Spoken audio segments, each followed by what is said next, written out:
माता की, भारत माता की, भारत माता की। वंदे वंदे वंदे। आप बैठिए, मैं बुलाऊंगा।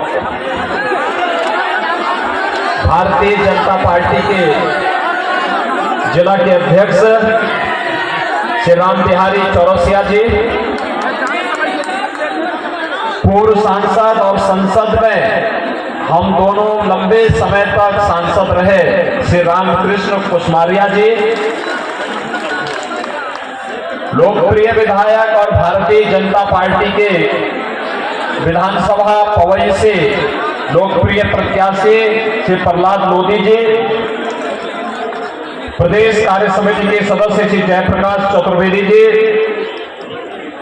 महामंत्री श्री विवेक मिश्रा जी, दीपेंद्र सिंह जी, रविराज यादव जी, श्रीमती सुधा पटेल जी, श्रीमती मीना राजे जी, श्रीमती मोहनी आनंद मिश्रा जी, पुष्पेंद्र पटेल जी, प्रमोद पटेल जी, प्रमोद तिवारी जी, पवन शुक्ला जी और भारी संख्या में पवई विधानसभा क्षेत्र से जुड़े हुए सभी उपस्थित भाइयों और बहनों, मध्य प्रदेश विधानसभा चुनाव के प्रचार कार्य आज सायंकाल समाप्त होगा।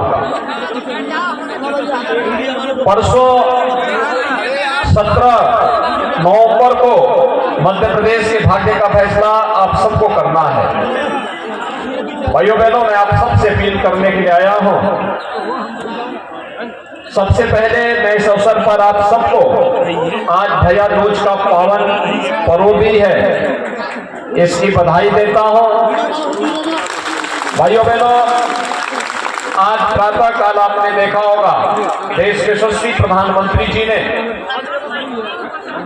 भारत माता के महान सपूत, भारत की आजादी के लिए अपने आप को बलिदान करने वाले भगवान बिरसा मुंडा की जन्मभूमि में जाकर के उन्हें अपनी विनम्र श्रद्धांजलि अर्पित करते हुए नमन किया है। मैं इस अवसर पर अपने सभी वनवासी जनजातीय बंधुओं को जनजातीय दिवस की हृदय से बधाई देता हूं, अपनी शुभकामनाएं देता हूं। हमारा एक जनजातीय समुदाय सदैव से प्रकृति और पर्यावरण का उपासक रहा है। भाइयों बहनों, आप इस पन्ना जनपद में हैं, लेकिन समाचार पत्रों से सुनते होंगे, टेलीविजन में देखते होंगे, दिल्ली के अंदर प्रदूषण के कारण कैसा माहौल हो रखा है, कम घोटू माहौल। गैस जहरीली है, पर्यावरण जहरीला सा हो गया है, आंखों में जलन है। माननीय उच्चतम न्यायालय को और एनजीटी को, तमाम उद्योगों को वहां बैन करना पड़ा, लेकिन हमारा जनजातीय समुदाय प्राचीन काल से ही प्रकृति और पर्यावरण का उपासक होने के नाते इसके संरक्षण के लिए कार्य करता रहा है। प्रधानमंत्री जी ने भगवान बिरसा मुंडा की पावन जयंती को जनजातीय दिवस के रूप में मनाने का जो अभिनंदनीय कार्य किया है, इसके लिए प्रधानमंत्री जी के प्रति आभार व्यक्त करते हुए आप सबको मैं हृदय से बधाई देता हूं, अपनी शुभकामनाएं देता हूं।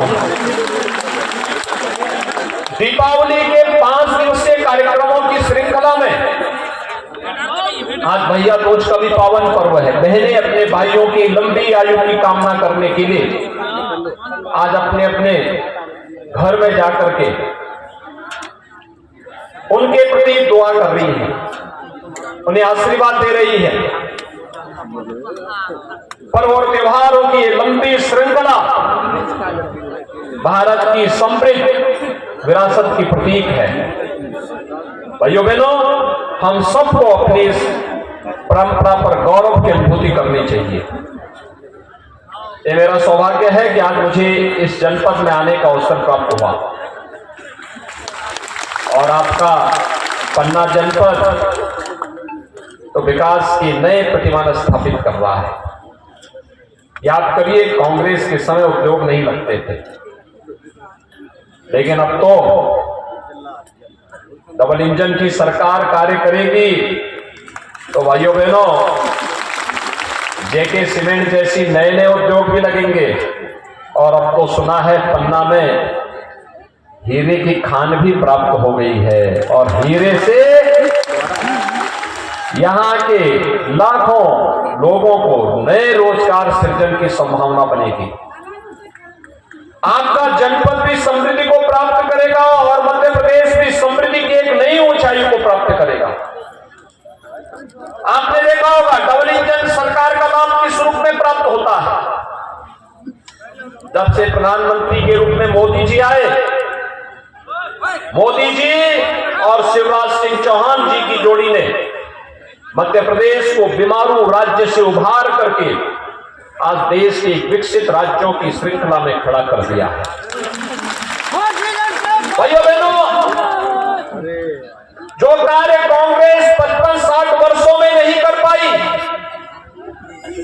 वह कार्य मोदी जी के नेतृत्व में मध्य प्रदेश में शिवराज सिंह चौहान जी ने मात्र 9 वर्ष में करके दिखा दिया। हर गरीब के घर में शौचालय का निर्माण होना, हर गरीब परिवार को सिर ढकने के लिए छत उपलब्ध होना, एक प्रधानमंत्री आवास योजना का लाभ उपलब्ध करवा देना, हर गरीब को 5 लाख रुपए की आयुष्मान भारत की सुविधा उपलब्ध करवा देना, हर गरीब के घर में बिजली पहुंचाने का कार्य हो,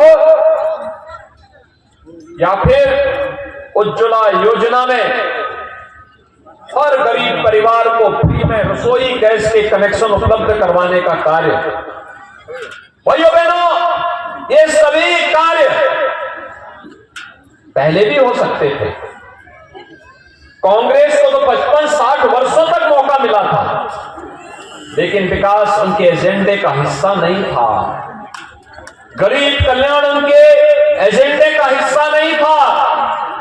वनवासियों, गिरवासियों, हरिजनों, जनजाति समुदाय के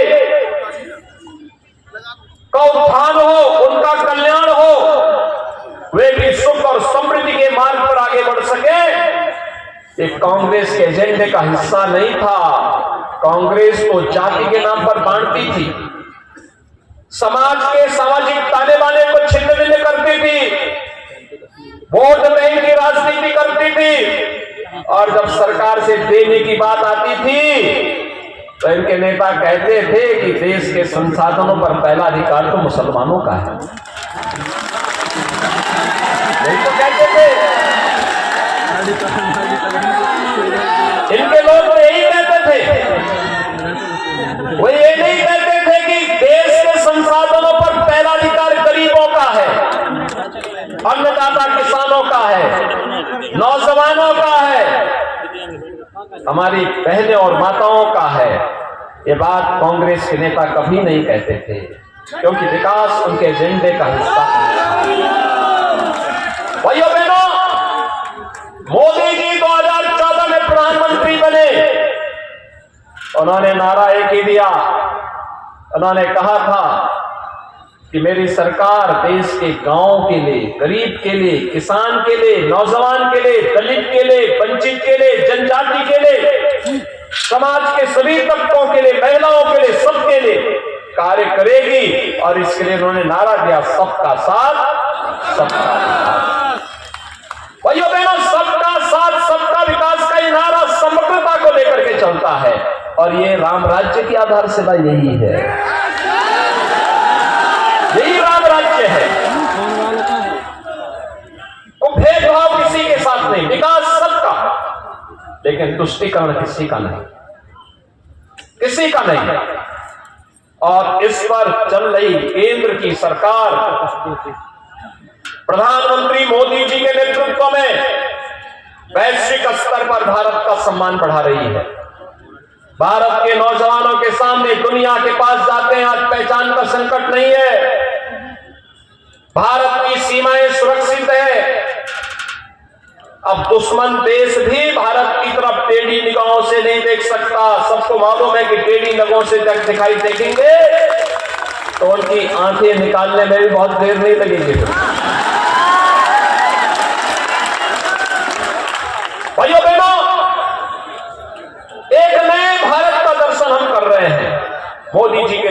में और केंद्र की योजनाओं को और राज्य के साथ जोड़ करके उसका लाभ मध्य प्रदेश के प्रत्येक नागरिक को मिल सके, यह कार्य श्री शिवराज सिंह चौहान जी के नेतृत्व में भारतीय जनता पार्टी ने प्रभावी ढंग से मध्य प्रदेश के अंदर करके दिखा दिया।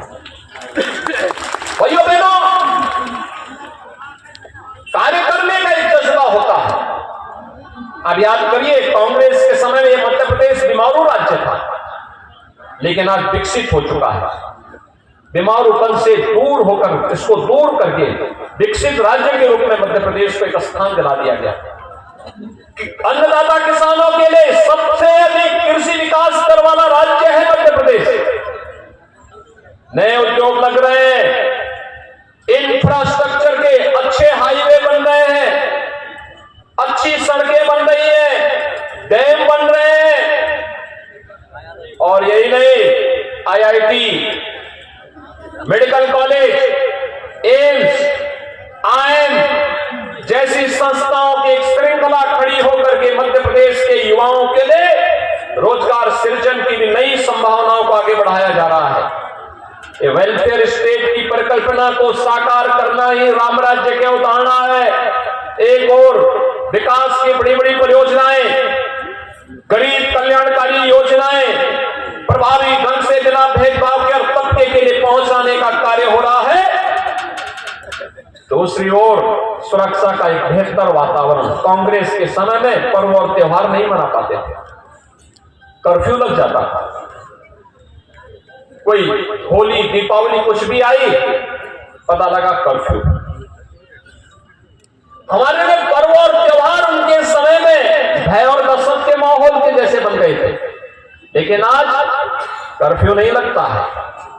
आज तो शानदार तरीके से उत्साह के साथ अपने पर्व और त्योहारों को हम आयोजित करके एक दूसरे को बधाई देते हैं।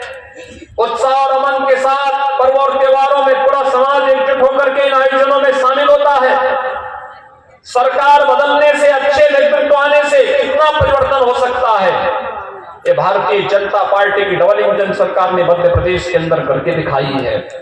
और इसलिए भाइयों बहनों, आज मैं आपके पास आया हूं कि आपकी आस्था को सम्मान भी भारतीय जनता पार्टी की डबल इंजन सरकार ही देगी।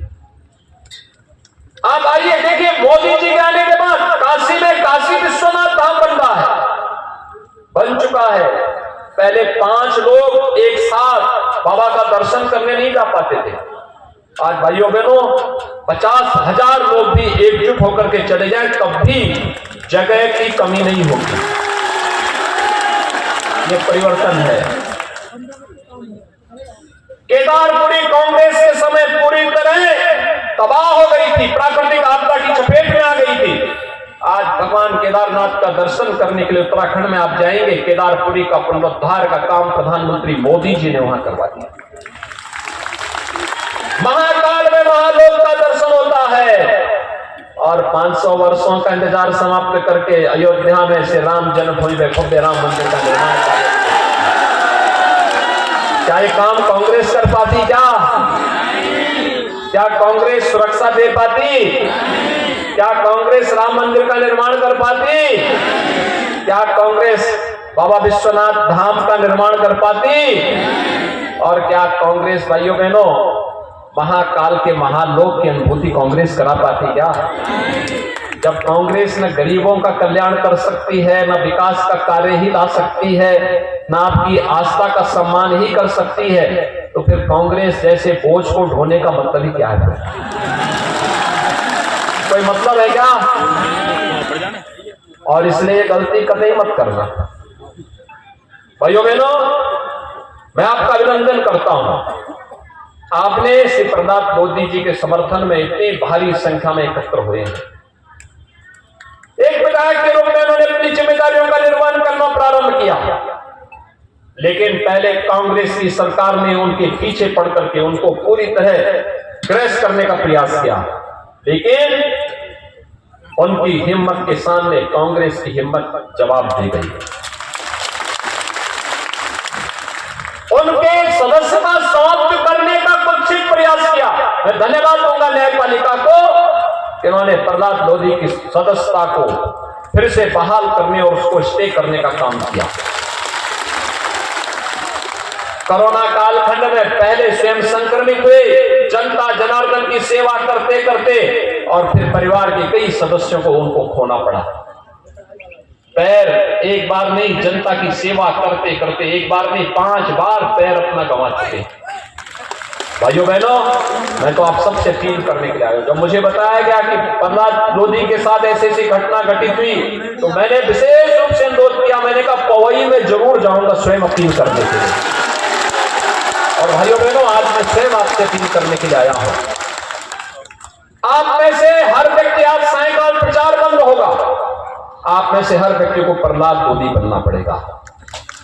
कमल चुनाव चिन्ह खेले, फिर से कमल खेलेगा, फिर से पवई में और पन्ना की तीनों विधानसभा सीटों पे कमल खेलेगा। क्या ये संकल्प लेने को तैयार हैं? सभी लोग तैयार हैं?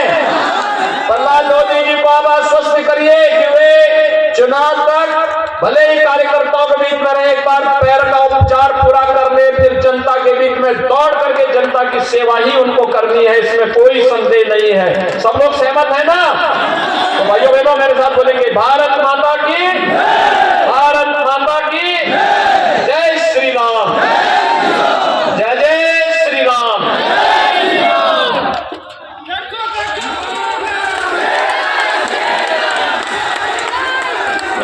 माननीय योगी आदित्यनाथ जी का आशीर्वाद हम सभी को प्राप्त हुआ है। आप सभी जनता जनार्दन की ओर से, भारतीय जनता पार्टी की ओर से आप सभी का अभिनंदन है, आभार व्यक्त करने के लिए। पवई विधानसभा की सभी मंडलों से उपस्थित हमारे कार्यकर्ता, जनता जनार्दन मतदाता बंधुओं का भारतीय जनता पार्टी की ओर से हार्दिक अभिनंदन करता हूं, वंदन करता हूं, स्वागत करता हूं।